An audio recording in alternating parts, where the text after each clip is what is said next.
Aujourd'hui, je vais te montrer la méthode qu'ont utilisé des gens comme David Goggins pour trouver le précieux temps que tu n'as pas. Ces gens-là qui ont réussi à faire ce que tu voulais faire, ils n'avaient pas toute leur journée de libre. Ils n'avaient pas plus de temps que tu n'en as aujourd'hui. Ils ont simplement compris une méthode simple qui leur ont permis de gagner de précieuses heures. Cette méthode-là, je ne l'ai pas tirée de n'importe où, mais du livre de David Goggins.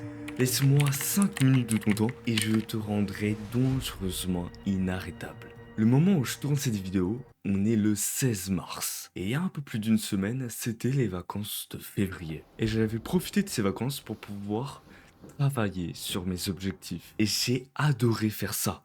Parce que j'avais tout mon temps pour faire du sport et pour pouvoir travailler sur ma chaîne. Et je n'avais plus à penser à quoi que ce soit d'autre. Mais à la rentrée, je me suis rendu compte d'un truc. Tout ce temps-là que j'allais le perdre. J'allais plus pouvoir passer autant de temps sur mes objectifs. Il y a 168 heures dans une semaine.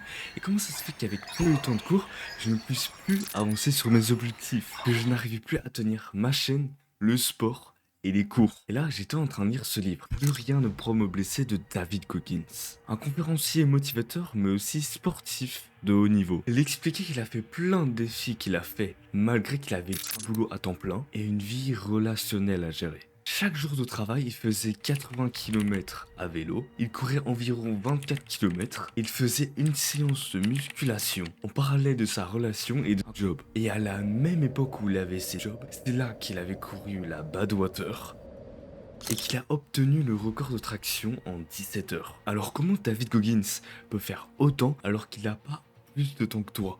C'est simple, David Goggins a simplement compris ce qui te manquait. Il a compris que dans cette semaine de 168 heures, on pouvait très bien avoir un travail ou aller au lycée sans négliger ses objectifs. Mais ce qui le parasitait, c'était qu'il passait beaucoup trop de temps sur certaines choses et pas assez sur d'autres.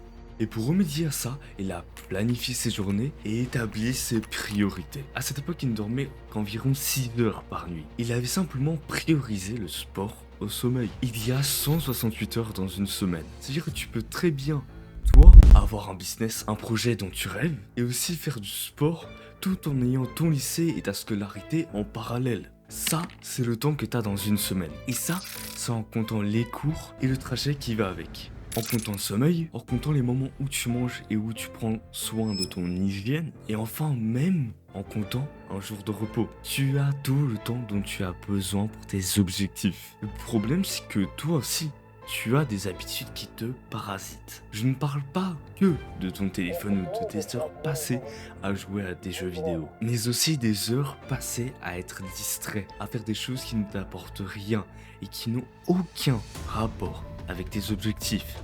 Et si tu saurais t'en débarrasser, tu gagnerais de précieuses heures. C'est pour ça que tu dois créer un planning que tu suis à la lettre. Chaque journée, c'est une mission de 24 heures que tu dois accomplir.